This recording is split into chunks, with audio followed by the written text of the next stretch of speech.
வாழ்க்கை தொடங்கும், அது எங்கே எவ்விதம் முடியும்? இதுதான் பாதை, இதுதான் பயணம் என்பது யாருக்கும் தெரியாது.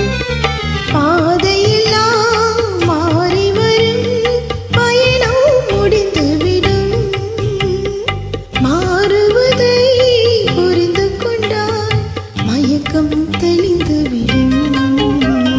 நினைப்பதெல்லாம் நடந்து விட்டால் தெய்வம் ஏதுமில்லை. நடந்ததையே நினைத்திருந்தால் அமைதி என்றுமில்லை. முடிந்த கதை தொடர்வதில்லை, இறைவன் ஏட்டினிலே. தொடர்ந்த கதை முடிந்ததில்லை, மனிதன் வீட்டினிலே. நினைப்பதெல்லாம் நடந்து விட்டால் தெய்வம் ஏதுமில்லை.